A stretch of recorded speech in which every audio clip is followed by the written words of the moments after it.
बिस्मिल्लाहिर्रहमानिर्रहीम अस्सलाम वालेकुम स्टूडेंट्स। आज का जो हमारा टॉपिक है that is algorithm analysis. Algorithm analysis हमारे पास क्या होता है, इसको हम डिस्कस करेंगे।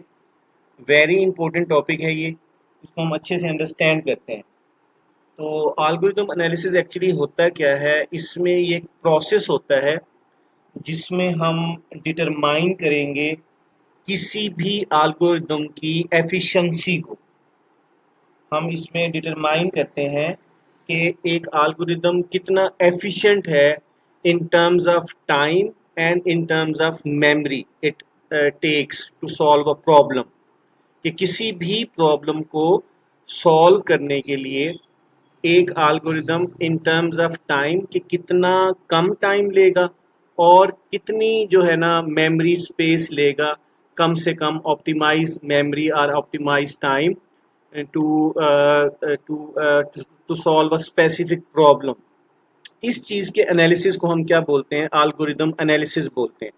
Algorithm analysis is the study of how much time and memory space an algorithm needs to solve a specific problem.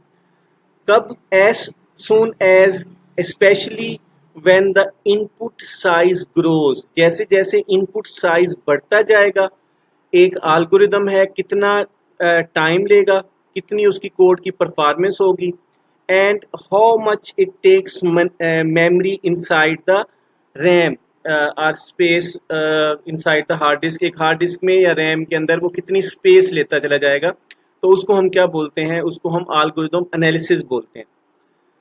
जैसे यूजर्स हैं 10 यूजर्स हैं, 10 इनपुट्स हैं, उस वक्त उसकी परफॉर्मेंस कुछ और है, वो फास्ट है। जैसे ही 100 हो गए वो थोड़ा स्लो होता चला गया, जैसे ही थाउजेंड्स इनपुट हो गए वो मज़ीद स्लो होता चला गया। मज़ीद जब आपके पास 1,00,000 100,000 या 1 मिलियन आपके पास इनपुट साइज़ हो गया, तो वो बिल्कुल ही उसकी जो परफॉर्मेंस है, कोड की परफॉर्मेंस ख़त्म हो गई और आपके पास मेमोरी उसने बहुत ज़्यादा यूटिलाइज़ कर ली। तो हमने इस चीज़ को चेक करना है कि हमारी स्पेसिफिक एप्लीकेशन में कौन सा एल्गोरिदम ज़्यादा हमारे लिए सूटेबल रहेगा। तो ये जो टॉपिक है that this topic is very important. कि हम कोड लिखना तो शुरू कर देते हैं, we starting writing the codes in some programming languages, but we actually don't know which algorithm is suitable for that application, for that code, कि कौन सा एप्लीकेशन, कौन सा कोड ज़्यादा सूटेबल है in terms of time, in terms of memory. कि आपके पास अगर हम टाइम की बात करेंगे, परफॉर्मेंस की बात करेंगे, स्पीड की बात करेंगे या मेमोरी की बात करेंगे, तो हमने ये चीज़ चेक करनी है। तो उसके बाद अगर हम देखेंगे it helps, algorithm helps compare algorithms. हम एल्गोरिदम्स को कंपेयर करते हैं। प्रिडिक्ट परफॉर्मेंस, हम परफॉर्मेंस को प्रिडिक्ट करते हैं in worst case. Worst case का मतलब होता है कि अगर हमारे पास मैक्सिमम, अगर हमारे पास लोग, फॉर एग्जांपल एक ऑर्गेनाइजेशन है उसमें 50,000 लोग हैं कि एप्लीकेशन को यूज़ कर रहे हैं। वर्स्ट केस ये है कि अगर सारे के सारे वो जो है ना एक यूनिट टाइम के ऊपर अगर उस एप्लीकेशन को यूज़ करने लग जाएं, तो उसकी परफॉर्मेंस उस टाइम पे कैसी होगी, that is the worst case. और जो आपके पास जो डिफरेंट इसके केस होते हैं, आइडियल केस ये होता है कि आपके पास एक ही इनपुट है, उसमें तो कोड परफॉर्मेंस सारे एल्गोरिदम सही काम कर रहे होते हैं।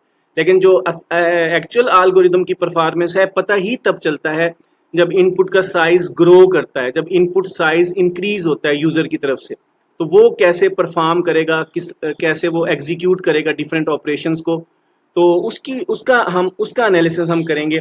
चूज द मोस्ट अप्रोप्रिएट और मोस्ट एफिशिएंट सोल्यूशन। हम फिर इसमें सोल्यूशन को देखते हैं कि हमारे लिए सूटेबल आंसर कौन सा है, कौन सा प्रोग्राम है, उसमें कौन सा एल्गोरिदम ज़्यादा हमारे लिए सूटेबल रहेगा।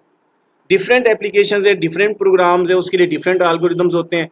बस अब आपने ना अपने आप की आपने स्किल्स को अपनी बेहतर करना है, आपने एल्गोरिदम्स को, इन चीज़ों को आपने अच्छे से समझना है। जब आपको इस चीज़ की समझ आ जाएगी कि कौन सा प्रोग्राम है जिसमें टाइम एंड स्पेस कम्प्लेक्सिटी का इशू बहुत कम है, तो अगर आप वो आपको पता लग जाता है तो आप अपना एक अच्छे तरीके से आप एक प्रोग्राम को डिवेलप कर सकते हैं। की पॉइंट्स हैं जी इसके। एफिशिएंट एल्गोरिदम्स, जो एफिशिएंट एल्गोरिदम होगा हमारा टाइम सेव करता है, हमारी मेमोरी सेव करता है एंड सिस्टम रिसोर्सेज, और सिस्टम रिसोर्सेज को भी सेव करेगा। Essential in real world application, जो आपकी रियल वर्ल्ड एप्लीकेशन में बहुत ज़्यादा ज़रूरी है। मतलब आपके पास एफिशिएंट एल्गोरिदम आपका टाइम, आपकी स्पेस, आपके रिसोर्सेज को कम से कम यूटिलाइज करेगा और आपके पास क्या है उसको सेव करेगा। Two main types of complexity, दो तरह की हमारे पास कम्प्लेक्सिटी होती है जो एल्गोरिदम में हम देखते हैं। एक हम टाइम कम्प्लेक्सिटी को देखते हैं, हम एक स्पेस कम्प्लेक्सिटी को देखते हैं। Time complexity and space complexity, तो इसको हम थोड़ा डिटेल से डिस्कस करते हैं इसी लेक्चर के अंदर। टाइम कम्प्लेक्सिटी सिर्फ सिंपल सिंपल से पॉइंट्स जरा समझ लीजिएगा। यहाँ पे दो बुलेट्स मैंने बनाई हुई है। Measures how long an algorithm takes to run, कि एक एल्गोरिदम कितना टाइम लगाता है रन होने में। और expressed using big O notation, हम mathematical notation, order of notation use करते हैं, ऑर्डर ऑफ एन भी बोलते हैं इसको, और बिग ओ वन बोलते हैं। ये कांस्टेंट टाइम लगाता है, जितना भी साइज बढ़ जाए। ये जो आपके पास सबसे फास्टेस्ट जो आपके पास टाइम है, जो आइडियल टाइम है, वो बिग ओ ऑफ वन है, ये कांस्टेंट टाइम है। उसके बाद हमारे पास क्या है, बिग ओ ऑफ एन है, ये हमारे पास ये मैथमेटिकल नोटेशन है। हम टाइम कम्प्लेक्सिटी को ऐसे एक्सप्रेस करते हैं। और उसके बाद है जी big O of log N है और big O of N square है। तो ये क्वाड्रिक आपके पास टाइम है, क्वाड्रेटिक टाइम है। इसको हम डिस्कस करेंगे आगे इसी लेक्चर में। स्पेस कम्प्लेक्सिटी क्या है जी, measures how much memory an algorithm uses during program execution. जब प्रोग्राम एग्जीक्यूट कर रहा है या ऑपरेशन जब परफॉर्म हो रहे होते हैं, प्रोसेसिंग हो रही होती है, तो एल्गोरिदम कितनी ज़्यादा मेमोरी लेगा उसको एग्जीक्यूट करने में। तो ये हमारे पास क्या है, दो आपके पास कम्प्लेक्सिटीज़ हैं, इनको हम डिस्कस करते हैं एल्गोरिदम एनालिसिस के अंदर। उसके बाद है जी predict how an algorithm behave on large inputs. Algorithm हमें प्रिडिक्ट करेगा जो लार्ज इनपुट्स हैं वहाँ पे आपका एल्गोरिदम कैसे बिहेव करेगा। Optimize software for speed and memory, हमने अपने सॉफ्टवेयर की स्पीड को और मेमोरी को ऑप्टिमाइज करना है। Make smart choices between multiple possible solutions, हमने फिर उसकी बेस के ऊपर हम मल्टीपल स्मार्ट चॉइसेस को सिलेक्ट कर सकते हैं कि भी कौन सा एल्गोरिदम हमारे लिए ज़्यादा बेहतर है, किस में स्पीड का इशू है, किस में परफॉर्मेंस मेमोरी का इशू है, कौन सा ज़्यादा सूटेबल रहेगा। तो हम इस तरीके से आगे देखेंगे। अच्छा जी, अब हमारे पास what is time complexity. Time complexity क्या है, time complexity measures how the execution time और processing time of an algorithm changes as the input sizes grows or increase। Time complexity हमें ये कहती है किसी भी एल्गोरिदम का जो एग्जीक्यूशन टाइम है या प्रोसेसिंग टाइम है, वो इनपुट के इंक्रीज होने से कैसे कैसे आपके पास क्या है चेंज होता है, उसको हम टाइम कम्प्लेक्सिटी बोलते हैं। It tells us how fast और slow an algorithm is likely to run as the problem grows larger. ये हमें ये बताता है कि जैसे जैसे हमारा प्रॉब्लम लार्जर से लार्जर होता चला जाएगा, यानी इनपुट आपका ग्रो करता चला जाएगा, तो आपके पास क्या है कैसे एल्गोरिदम फास्ट होते चले जाते हैं या स्लो होते चले जाते हैं, कौन से एल्गोरिदम हैं सही रहते हैं, कौन से उस सिचुएशन में सही नहीं रहते। तो ये हमारे टॉपिक्स का हिस्सा है, इन्हीं चीज़ों को हमने डिस्कस करना है। तो आप प्रोग्राम जब बनाएं तो एटलीस्ट आपको पता हो कि इसकी टाइम कम्प्लेक्सिटी क्या है, कौन सा एल्गोरिदम हम यूज़ कर रहे हैं और इसमें टाइम कितना यूज़ होगा, स्पेस कितनी यूज़ होगी। अगर आप ये कैलकुलेशन कर सकते हैं तो आप एक अच्छे प्रोग्रामर इंशाल्लाह इन फ्यूचर में बनेंगे। तो पहले ये टॉपिक्स को आप अच्छे से समझिएगा, फिर हम प्रोग्रामिंग, आप लोग प्रोग्रामिंग करें ज़रूर करें, वो लाजमी करनी है, लेकिन आपको इन चीज़ों का पता होना चाहिए। की पॉइंट्स हैं जी, time complexity helps compare algorithms. Time complexity हमें हेल्प करती है कि we compare different algorithms and choose the most efficient one for big data. और जो सबसे ज़्यादा एफिशिएंट होगा कंपेयर करने के बाद हम उसको चूज करेंगे फॉर बिग डाटा, जहाँ पे हमारे पास बहुत सारा डाटा है। ठीक है जी, अब यहाँ पे एग्जाम्पल यहाँ पे दी हुई है स्टूडेंट्स, साथ साथ मैंने एग्जाम्पल्स भी यहाँ पे दी हुई हैं ताकि थोड़ी अंडरस्टैंडिंग बेहतर हो और हम चीज़ों को अच्छे तरीके से अंडरस्टैंड करें। For example, suppose you have a small list. हमारे पास एक स्मॉल लिस्ट है, ये एक लिस्ट है बच्चों, इसमें हमारे पास 3 नंबर हैं, एलिमेंट्स हैं 3, 1, 4, 2। अच्छा, sorting it is a quick and takes a little time. अगर हम इसको सॉर्ट करते हैं तो इसमें बहुत जल्दी ये सॉर्ट हो जाएगी और बहुत कम टाइम लेगा एल्गोरिदम इसमें क्योंकि नंबर ऑफ एलिमेंट्स कम है। No imagine a list with 1 million numbers, अगर आपके पास 10 लाख नंबर्स हैं एक लिस्ट में, तब क्या होगा? The time required increases significantly. अब जो हमारे पास क्या है, एग्जीक्यूशन जो टाइम होगा या प्रोसेसिंग टाइम है वो बढ़ जाएगा as the number of input increases. जैसे जैसे आपके पास इनपुट्स या नंबर बढ़ते चले जाएंगे वैसे ही टाइम भी इंक्रीज हो जाएगा, ज्यादा टाइम लगता है। Different sorting algorithms handle this growth differently. अब आपके पास क्या है, हमारे पास सिंपल मैं अभी आपको बता रहा हूं कि अगर इसी तरह हमारे पास एक लिस्ट है जिसमें 1 लाख नंबर्स हैं, तो डिफरेंट algorithms उसको डिफरेंट तरीके से हैंडल करते हैं।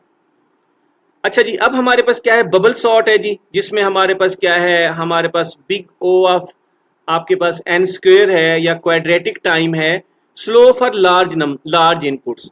जैसे जैसे ये स्लो होता चला जाएगा, जैसे जैसे इनपुट का साइज बढ़ता जाएगा, तो बबल सॉर्ट हमारे पास क्या है, स्लो है।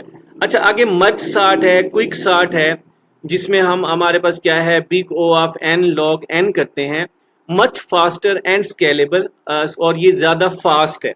तो कहने का मतलब ये कि दो आपके पास क्या है यहाँ पे सॉर्टिंग के मेथड हैं, हमने चीज़ों को सॉर्ट करना है। एक बबल सॉर्ट है, एक मर्ज सॉर्ट है।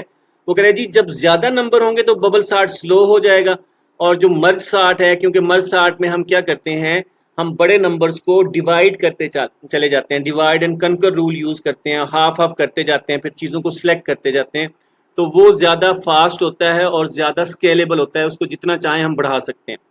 तो ये एक छोटी सी एग्जांपल है यहाँ पे मैंने दी है। अच्छा, उसके बाद अगर हम देखें जी common time complexity, big O notation, time complexity है, इसको हम जरा देखते हैं।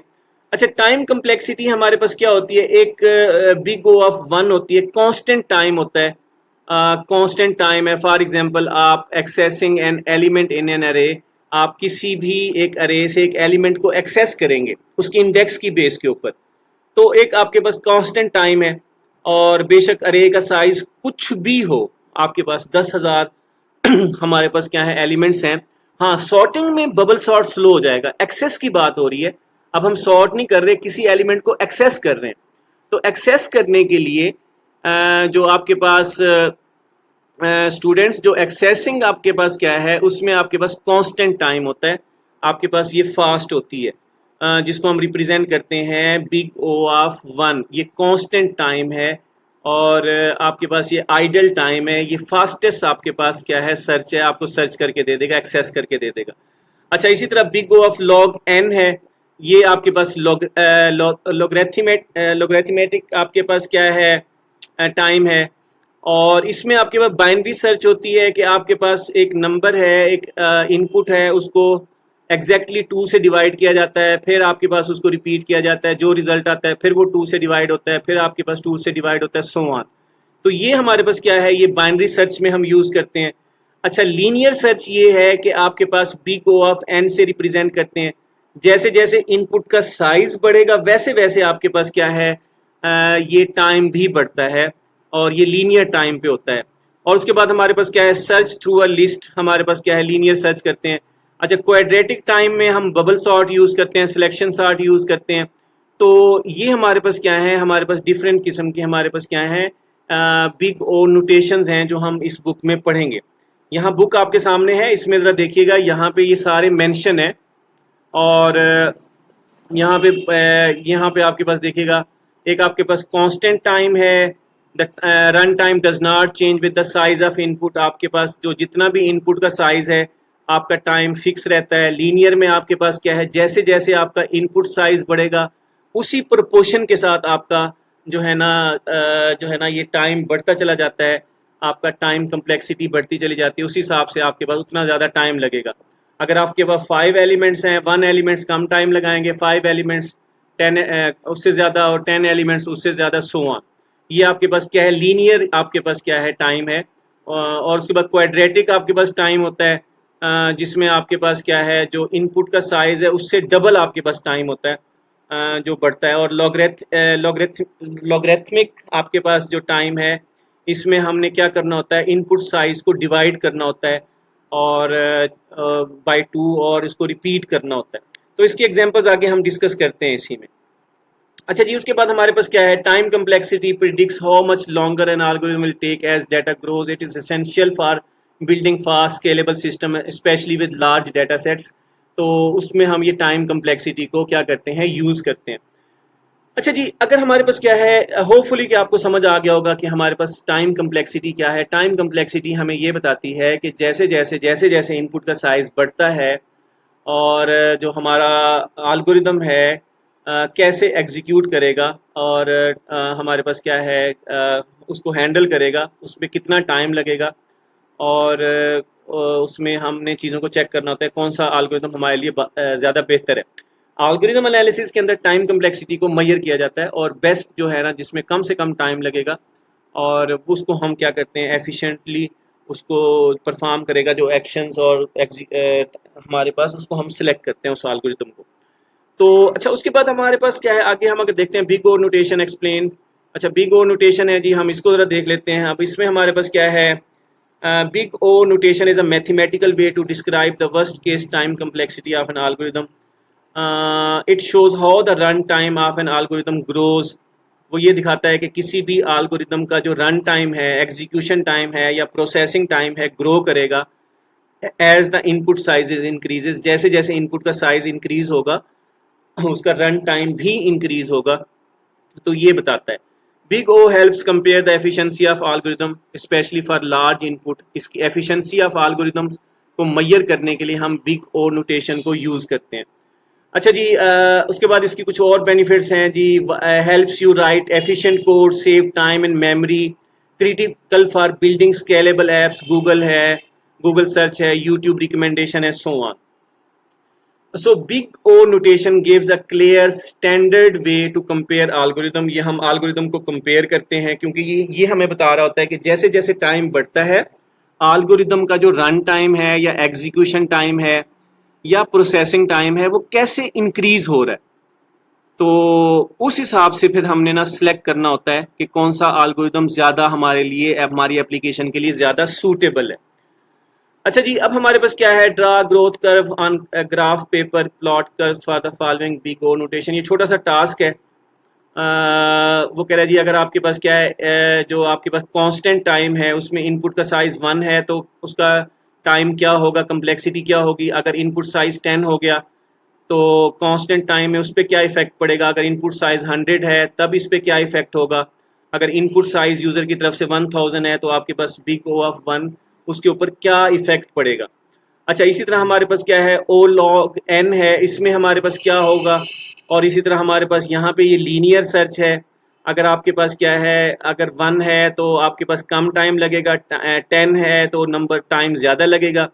और अगर 100 आपके पास इनपुट्स हैं तो यहाँ लीनियर सर्च है, वो इनपुट के हिसाब से डायरेक्टली जो रन टाइम है उसके डायरेक्टली प्रोपोर्शनल है।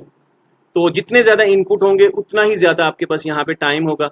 और उसके बाद जो एन स्क्वायर है ये उससे भी मल्टीप्लाई है, यानी एन स्क्वायर है, ये क्वाड्रेटिक टाइम है। और ये हम नेस्टिंग के लिए यूज़ करते हैं जहाँ नेस्टेड लूप है। आगे मैं एग्जांपल्स आपको इसमें इंशाल्लाह डिस्कस करते हैं इसी लेक्चर में। अच्छा जी, उसके बाद हमारे पास क्या है जी, how big O notation works. Big O notation works helps us understand what how an algorithms run time increases. वही वाली बात है। अब कांस्टेंट टाइम टास्क है। अब कांस्टेंट टाइम में क्या होगा, देखिएगा एक टास्क यहाँ पे दिया हुआ है, आप इस टास्क को अंडरस्टैंड करना है आप लोगों ने। ये मैंने छोटे छोटे से टास्क दिए हुए हैं ताकि आपकी अंडरस्टैंडिंग हो। ये कांस्टेंट टाइम की मैं बात कर रहा हूँ, बिग ओ ऑफ 1 की बात कर रहा हूँ।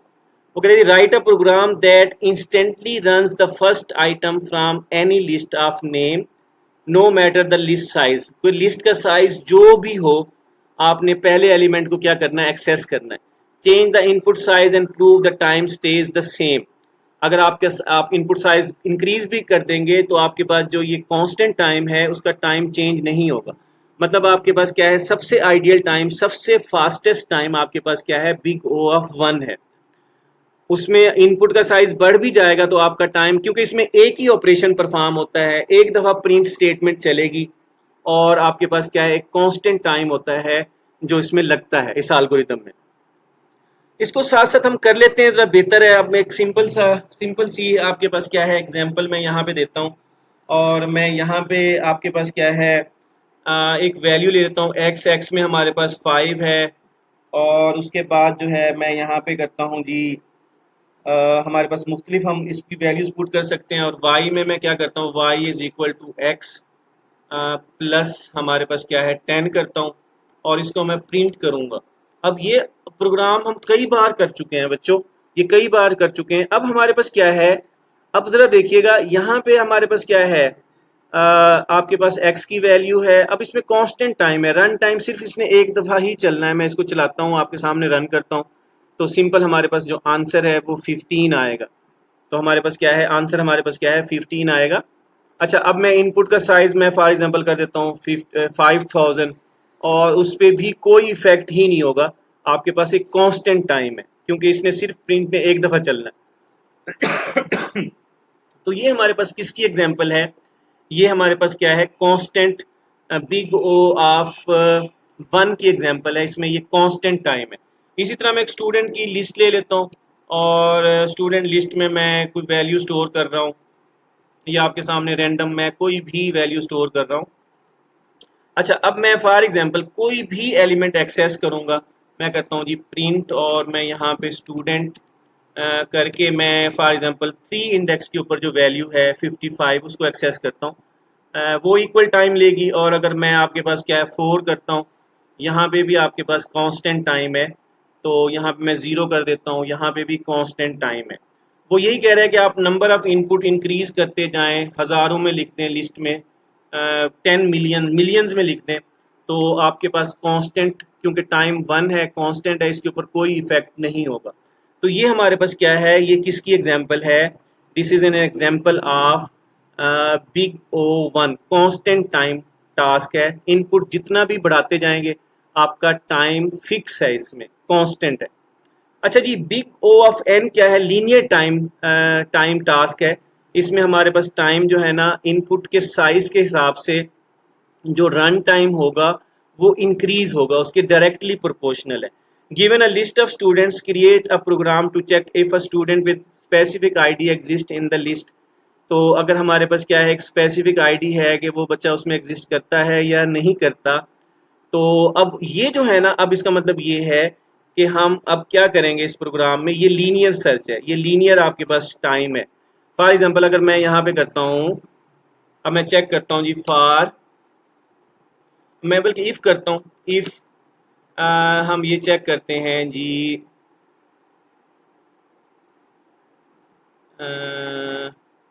88 इन स्टूडेंट। अब आप बताओ ये क्या होगा जी, अब इसमें क्या होगा, कितनी दफ़ा चलेगा। अब एक्चुअली क्या हुआ, हमारे पास क्या है, अब हमारे पास क्या होगा जी एक्चुअली, ये क्या कर देगा, उसको प्रिंट कर देगा, येस इट्स प्रेजेंट, ये बताएगा जी येस प्रेजेंट। अब हमारे पास, अब ये देखिएगा, अब हमारे पास क्या है इसमें, अगर हम देखें तो वो चेक करेगा पहले, आपके पास क्या है 88 को इसके साथ चेक करेगा, फिर इसके साथ चेक करेगा, फिर इसके साथ, ये लूप थ्रू है। इसका मतलब है जितने एलिमेंट्स हैं, अगर आपके यहाँ 10 एलिमेंट्स हैं तो 10 एलिमेंट्स को चेक करेगा, अगर 20 हैं तो 20 एलिमेंट्स को चेक करेगा। जितने एलिमेंट्स बढ़ते जाएंगे उतना ही आपके पास जो रन टाइम है, प्रोसेसिंग टाइम है एल्गोरिदम का इंक्रीज होगा, उसी प्रोपोर्शन से क्या होगा, इंक्रीज होगा। अच्छा, इसी तरह हमारे पास क्या है, मैं यहाँ पे अगर फॉर एग्जांपल बच्चों मैं यहाँ पे एक फॉर लूप लगाता हूँ, एन ले लेता हूँ, एन इन स्टूडेंट। अब ये 1 बाय 1 क्या करेगा, उन स्टूडेंट्स एक लूप थ्रू करेगा। पहले इसमें एन में 45 आ जाएगा, वो प्रिंट होगा, और उसके बाद हमारे पास क्या है एन के अंदर हमारे पास क्या है 66 आ जाएगा, वो प्रिंट होगा। तो ये इस तरीके से हमारे पास क्या है, हम इनपुट के साइज़ के हिसाब से जैसे जैसे ये लिस्ट में नंबर ऑफ़ इनपुट्स बढ़ते चले जाएंगे, और इसका टाइम भी हमारे पास क्या है इंक्रीज़ होता चला जाएगा। तो ये हमारे पास किसकी एग्जांपल है, ये हमारे पास एग्जांपल है जी। अब ज़रा देखिएगा, हमारे पास ये इनपुट का साइज़ है, ये इंक्रीज़ होगा। मैं स्पेस दे देता हूँ यहाँ पे थोड़ी सी, और स्पेस के बाद अब देखते हैं, हाँ अब स्पेस आ गई। पहले 45 प्रिंट हुआ, फिर 66 प्रिंट हुआ, फिर 77। अब इसका मतलब है जितने ज़्यादा एलिमेंट्स होंगे उतना ही ज़्यादा आपके पास क्या है एल्गोरिदम टाइम लगाएगा रन करने के लिए कोड को। अब मैं फॉर एग्जांपल यहाँ पे बहुत ज़्यादा एलिमेंट्स लिख देता हूँ, 100 एलिमेंट्स लिख देता हूँ, ऐसे लिखता चला जाता हूँ, उसका फिर बेस्ट वे यही है कि मैं एक रेंज का फंक्शन यूज़ करूँ और रेंज को मैं फिर किस में कन्वर्ट कर दूँ, लिस्ट में कन्वर्ट कर दूँ। तो इस तरीके से हम कर सकते हैं। तो हमारे पास क्या है, हमारे पास क्या है उसमें फिर हम देखते हैं। फॉर एग्जांपल अब मैं यहाँ पे क्या करता हूँ, मैं यहाँ लिखता हूँ जी लिस्ट, और यहाँ पे मैं लिखूँगा रेंज का फंक्शन, और रेंज के फंक्शन में मैं लिख देता हूँ जी कौन कौन से 0 से स्टार्ट हो रहे हैं एलिमेंट्स और 1000 तक जाएंगे। अब हमारे पास अगर हमारे पास इस तरह का एक प्रोग्राम है, ये एक्चुअली क्या करेगा, कोई बच्चा बता सकता है?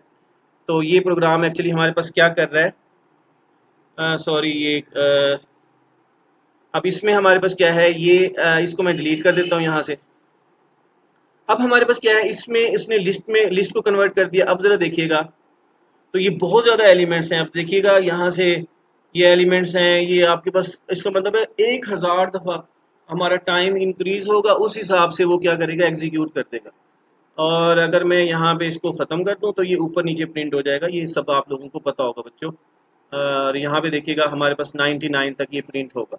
तो एलिमेंट्स इनपुट के साइज़ के हिसाब से आपके एल्गोरिदम का टाइम प्रोपोर्शनली चेंज होगा, ग्रो होगा। तो ये हमारे पास कौन सी एग्जांपल है, this is an example of linear task.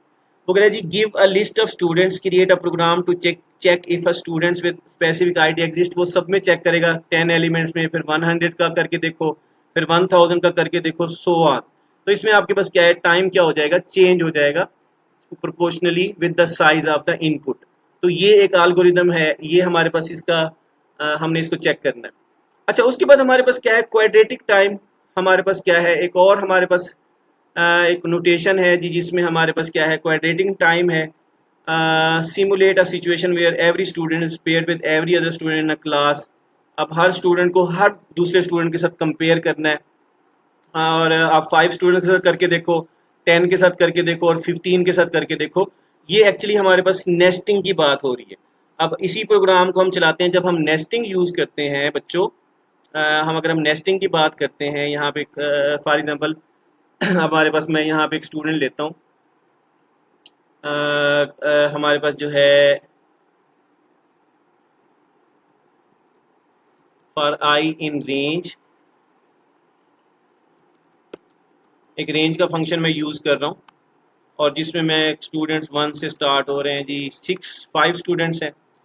और उसके बाद मैं एक और फार का फंक्शन ले रहा हूँ, फार लूप ले रहा हूँ, एम इन रेंज, और वो भी हमारे पास 1 से स्टार्ट हो रहे हैं और 5 स्टूडेंट्स हैं। अच्छा, अब हमारे पास क्या है, अब मैं यहाँ पे करता हूँ जी प्रिंट, और प्रिंट में मैं करता हूँ जी, आपके पास क्या है, 2 वैल्यूज़ प्रिंट कर देता हूँ, एक n की वैल्यू प्रिंट कर देता हूँ और m की वैल्यू प्रिंट कर देता हूँ।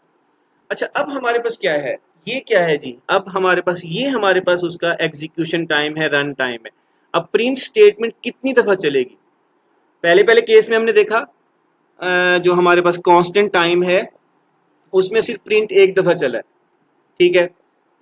दूसरे केस में हमने देखा कि जैसे जैसे आपका लिस्ट का साइज इंक्रीज होता चला जाएगा और उस हिसाब से आपका जो रन टाइम है और आपकी जो ऑपरेशंस हैं वो भी इंक्रीज होते जा रहे हैं। अब हमने देखा, अब हमारे पास क्या है, अगर आपके पास क्या है, क्वाड्रेटिक टाइम है, ठीक है, n स्क्वायर है, तो जिसमें एक एलिमेंट को हमने आपस में मल्टीप्लाई करना है दूसरे के साथ, एवरी पेयर बनाना है। जैसे हम कहते हैं जी, आपका क्लास में जो है ना लास्ट डे है, 40 स्टूडेंट्स हैं, हम बच्चों को कहते हैं जी हैंड शेक करके जाइएगा सारे बच्चे। अब इसका मतलब है हर एक बच्चा दूसरे बच्चे से हैंड शेक करेगा। तो यहाँ पे भी ऐसे आपके पास 5 कम्बिनेशन है, ऊपर 5 मल्टीप्लाई बाय 5, आपके पास क्या है, n multiply by n square, 25 time चलेगा ये। अब हम इसको रन करते हैं, आपके सामने है बच्चों ये। अब ये देखिएगा 1 1 पे 1 2 1 3 1 4 1 5, पहले 1 का कम्बिनेशन बना यहाँ तक, और उसके बाद फिर यहाँ तक आपके पास 1 का कम्बिनेशन है, फिर उसके बाद 2 1 और 2 2 2 3 2 4 2 5 ये कम्बिनेशन बना है, फिर 3 1 3 2 3 4 3 5 ये कम्बिनेशन बना है, और आपके पास n की वैल्यू समझो आपके पास मल्टीप्लाई बाय n स्क्वायर हो गई है। तो ये हमारे पास अगर इस तरह का केस है तो ये हमारे पास क्या कहलाता है, this is called quadratic time task. और जैसे जैसे आपके पास इनपुट का साइज बढ़ता चला जाएगा, आपके नंबर ऑफ ऑपरेशंस बढ़ते चले जाएंगे। It is a time taking, ये टाइम टेकिंग है। तो ये टाइम टेकिंग है। तो अब एक्चुअली पहले तो आप समझिएगा कि कौन सा एल्गोरिदम हम यूज़ कर रहे हैं, और जो हम टाइम कम्प्लेक्सिटी को पहले बिग ओ के साथ हम चेक कर रहे हैं, फिर हम उसमें देखेंगे कौन सा आपके पास जो एल्गोरिदम है ज़्यादा सूटेबल है। अच्छा जी, उसके बाद हमारे पास क्या है, एक ओ लॉग एन है। ये हमारे पास क्या है, एक हमारे पास ये भी हमारे पास एक बिग ओ नोटेशन है। तो इसमें क्या होगा, play a number guessing game where the program guessing. अब इसमें ये होता है कि हम ना कोई भी नंबर होंगे ना, रेंज होंगे, 1000 नंबर हैं, हम उनको डिवाइड कर देंगे 2 से, फिर उसको 2 से हाफ हाफ हाफ हाफ करके रिपीट करते रहते हैं until our problem is solve. इसमें स्टेप्स लगते हैं, लेकिन हमारा प्रॉब्लम सॉल्व हो जाता है। इसका प्रोग्राम मैंने कल आपको बना के दिखाया था, जिसमें हम ना एक रैंडम का फंक्शन यूज़ करेंगे, कंप्यूटर से एक रैंड इन के ज़रिए नंबर जनरेट करेंगे, यूज़र उसको गैस करेगा।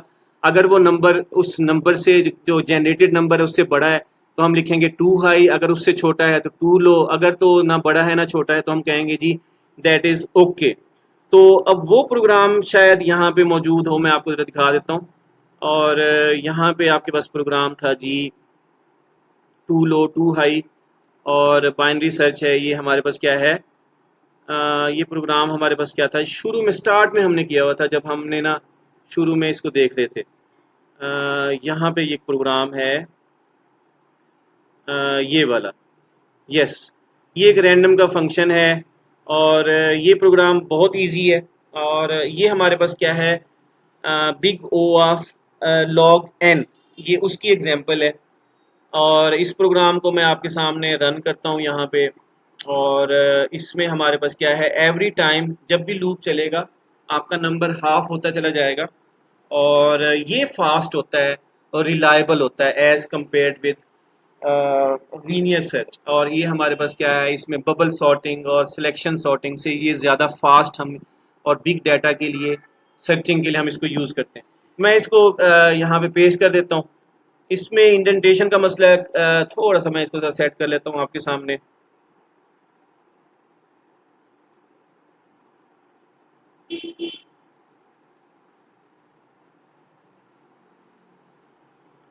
इंडेंटेशन का ख्याल रखिएगा स्टूडेंट्स, क्योंकि इसमें करली ब्रेसेस नहीं होती, और आपने अपने प्रोग्राम को केयरफुली चेक करना है, इसको यूज़ करना है।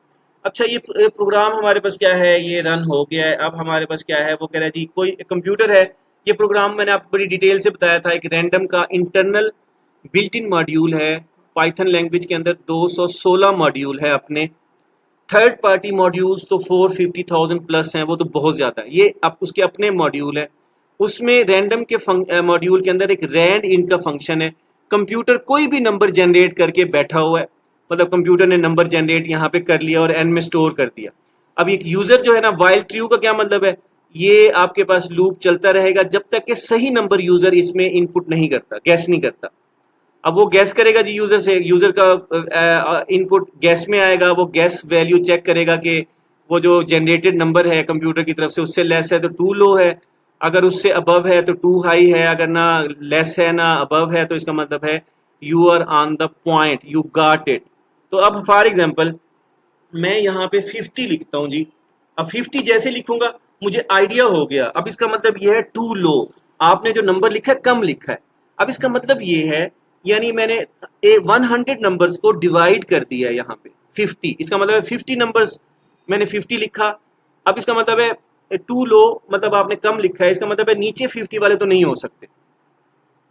अब मैं मजीद उसका हाफ लूंगा, 50 का हाफ क्या है, 25। अब जरा देखते हैं टू लो, इसका मतलब अब ये है कि ये लो है। अब मैं इसका हाफ लेता हूँ, सॉरी 75 लेता हूँ, तो वो भी हमारे पास क्या है, लो है। अब 75 इसका मतलब ये है ये नंबर 100 और 75 से अबव है, यानी 75 से अबव है और 100 के बीच में कोई नंबर हो सकता है।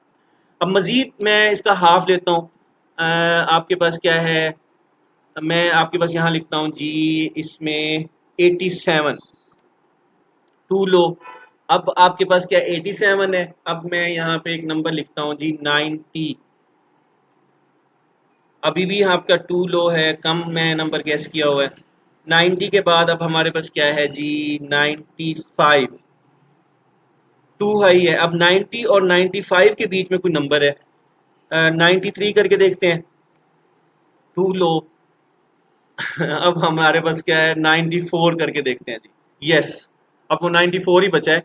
अब ये देखें ना, हालांकि कुछ स्टेप्स हैं जिनको फॉलो करके मैंने एक स्पेसिफिक नंबर को सर्च कर लिया। तो ये जो एल्गोरिदम है, ये हमारे हमारे लिए ज़्यादा सूटेबल और ज़्यादा फास्ट है as compare with sequential search के। हम वन बाय वन 100 एलिमेंट्स को सर्च करें, सो ऑन। अब फॉर एग्जांपल मैं 1000 करता हूँ आपके सामने। अब 1000 करके देखते हैं जी। अब एक 1000 नंबर जनरेट किया, एक प्रोग्राम ही है, एक इंटरेस्टिंग सी गेम सी बनी हुई है ये। अब हमारे पास क्या है इसमें, सबसे पहले तो मैं यहाँ करता हूँ इसको चेंज।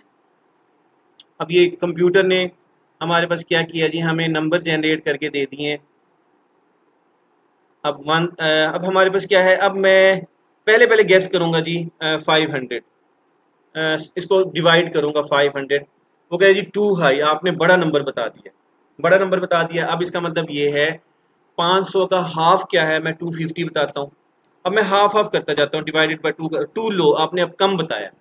इसका मतलब ये है कि जो नंबर है वो 500 यानी 250 से अबव है और 500 से लेस है, इन बिटवीन है कहीं पे। अब मैं 125 मजीद ऐड करता हूँ 250 में।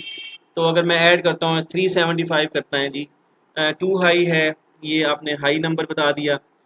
और अब मैं यहाँ पे करता हूँ जी 350, टू हाई थ्री, हमारे पास क्या है 30, टू लो। अब इसका मतलब ये है, हमें आइडिया हो रहा है कि नंबर 350 और 230 के दरमियान है। अच्छा, अब मैं यहाँ पे क्या करता हूँ जी 240 करके देखता हूँ। टू लो, आपने कम बताया है जी। कम बताया, मैं 245 करता हूँ। टू लो, अब इसका मतलब ये है कि 250। और अब इसका मतलब है कोई 3-4 नंबर ही हैं जो हम चेक कर सकते हैं। 247, टू लो, 249 और हमारे पास 248, टू लो है। अब हमारे पास क्या है, और कौन सा रह गया जी, 250 पे हमारे पास 250 हुआ है इसमें। 250 करके देखते हैं और 300 करके देखते हैं। 350 और हमारे पास क्या है 320। कहीं गलती हुई है हमसे यहाँ पे। और चलो चेक कर लेते हैं इसको। अब 320 और 330 के दरमियान में कोई नंबर है। मैं वो 2 पे चला गया था, 200 पे। अब हमारे पास टू लो है जी, कम बताया आपने। अब ये समझ लो 325 और 329 के दरमियान में है। 327 करके देखते हैं। कम बताया है जी आपने, इससे ज़्यादा नंबर है। इसका मतलब है क्या हो सकता है, 328। यस। थोड़े से टाइम लगा है, बट इट इज़ इतना टाइम नहीं लगा जितना हमारे पास अगर सीक्वेंशली सर्च करते। टू बी ऑनेस्ट, अगर हम ऑनेस्टली बात करें कि 1000 नंबर्स हैं, अगर उनमें से वन बाय वन सर्च करें, अगर पिक करें और लिस्ट में स्टोर करें इन 1000 नंबर्स को, और वन बाय वन हम फॉर लूप लगाएं और उसको सीक्वेंशली हम सर्च करें, तो हमारे लिए बहुत ज़्यादा टाइम टेकिंग है ये।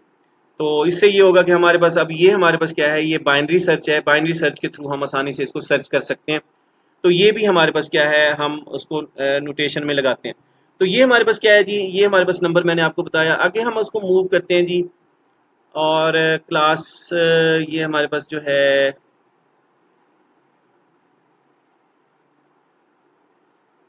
तो अब हमारे पास क्या है जी, इसमें हमने ये देख लिया, क्वाड्रेटिक हमारे पास टाइम देख लिया, और लॉगरिथमिक टाइम हमने देख लिया। स्पेस कम्प्लेक्सिटी क्या होती है, space complexity complexity refers to the amount of memory an algorithm needs as the input size grow। वहाँ वो टाइम की बात कर रहा है, यानी एल्गोरिथम एनालिसिस में दोबारा बता रहा हूँ, दो चीज़ों को हम कंसीडर करते हैं, टाइम कम्प्लेक्सिटी और स्पेस कम्प्लेक्सिटी। टाइम कम्प्लेक्सिटी ये कहती है कि जैसे जैसे आपका इनपुट साइज बढ़ेगा, एल्गोरिथम कितना टाइम लगाएगा रन होने में, एग्जीक्यूट होने में। स्पेस कम्प्लेक्सिटी ये कहती है कि जैसे जैसे आपका इनपुट साइज इंक्रीज हो रहा है, आपका एल्गोरिथम कितनी मेमोरी कंज्यूम करेगा। तो इसको हम क्या बोलते हैं, स्पेस कम्प्लेक्सिटी बोलते हैं। Space complexity tales us how well an algorithm manages memory. ये बताता है कि एक एल्गोरिथम कैसे मेमोरी की ऑप्टिमाइजेशन करता है, उसको अच्छे तरीके से यूटिलाइज करता है। Ideal algorithms use minimum space. जो आइडियल एल्गोरिथम होते हैं किसी भी कंपनी के लिए, वो कम से कम स्पेस यूज करेंगे, specially important for mobile embedded और लार्ज स्केल सिस्टम। जो बड़े सिस्टम हैं उसमें ये बड़ा आइडियल होता है, किसी भी कंपनी के लिए बड़ा आइडियल होता है, जहाँ पे मिलियंस ऑफ कस्टमर्स हैं। फेसबुक है उसमें 3 बिलियन यूजर्स हैं, बैंक्स हैं उसमें लाखों करोड़ों कस्टमर्स होते हैं। तो कंपनी के जो यूजर्स होते हैं उनको यही चाहिए होता है कि हमारी कम से कम रिसोर्सेज मेमोरी यूटिलाइज हो। तो स्पेस कम्प्लेक्सिटी यही कहती है कि एक अच्छा एल्गोरिदम वो होता है जो कम से कम स्पेस ले और एफिशिएंट हो, स्पेस एंड टाइम कम्प्लेक्सिटी का इशू उसमें कम से कम हो। की पॉइंट्स हैं जी, efficient algorithms not only run fast. जो आपके जो एफिशिएंट एल्गोरिदम है ना सिर्फ फास्ट आपके पास रन होते हैं, but also use minimal memory, और कम से कम मेमोरी वो ऑक्यूपाई करते हैं। वो आपके पास आइडियल एंड एफिशिएंट एल्गोरिदम होते हैं। अब आपने वो सोचना है, उसके हवाले से अंडरस्टैंडिंग अपनी बनानी है। एग्जाम्पल है storing a list of number. अब हमारे पास ये लिस्ट ऑफ नंबर है जी। If the input size grows from 4 to 4000 और 4 मिलियन नंबर्स। अब इनपुट का साइज अगर 4 से 4000 नंबर्स पे चला गया यहाँ पे, या 4 मिलियन नंबर्स पे चला गया, तो मोर मेमोरी इज नीडेड, ज्यादा मेमोरी हमें जरूरत पड़ेगी। The space complexity depends on size of list. आपकी लिस्ट के साइज के ऊपर डिपेंड कर रहा है। एक्स्ट्रा वेरिएबल यूज, इसमें सॉर्टिंग और ट्रैकिंग पोजीशन के एक्स्ट्रा नंबर आपके पास होते हैं जो हम यूज करते हैं। स्टैक और क्यू के अंदर हमारे पास क्या है, हमारे पास BFS है और DFS है। ये डिफरेंट किस्म के एल्गोरिदम हैं, हम यूज़ करते हैं, ये बेस्ट हैं। और ये आपके पास मेमोरी के लिए ऑप्टिमल मिनिमल आपके पास क्या है, ये मेमोरी को यूज़ करते हैं। तो मतलब स्टैक के अंदर हम BFS एल्गोरिदम यूज़ करते हैं, क्यू के अंदर हम DFS एल्गोरिदम यूज़ करते हैं, जो कम मेमोरी जो है ना ऑक्यूपाई करते हैं, यूटिलाइज करते हैं। स्टूडेंट्स, होपफुली आपको ये समझ आ गया होगा कि time complexity and space complexity किसी भी एल्गोरिदम की सिलेक्शन के लिए क्यों ज़रूरी है। ऑर्गेनाइजेशन क्यों जो है ना इस चीज़ का जो है ना बहुत ज़्यादा ख्याल रखती हैं कि उनका कोड ज़्यादा अच्छे तरीके से परफॉर्म हो, और कोड की परफॉर्मेंस बहुत अच्छी हो, ताकि यूज़र कोई कंप्लेन ना करें उसकी परफॉर्मेंस से रिलेटेड एप्लीकेशन की। और जो नॉन फंक्शनल रिक्वायरमेंट्स में वो यही वाली बात कि स्पेस कम से कम यूटिलाइज हो और वो ज़्यादा एफिशिएंट हो। तो इस पर्पज़ के लिए हमने ना ये एल्गोरिथम एनालिसिस वाला टॉपिक आपसे डिस्कस किया। होपफुली कि आपको ये अंडरस्टैंड हुआ होगा। अपना ख्याल रखिएगा। Thank you very much. Like, subscribe, comments and share लाजमी कीजिएगा बच्चों। जज़ाकल्लाह। अस्सलाम वालेकुम।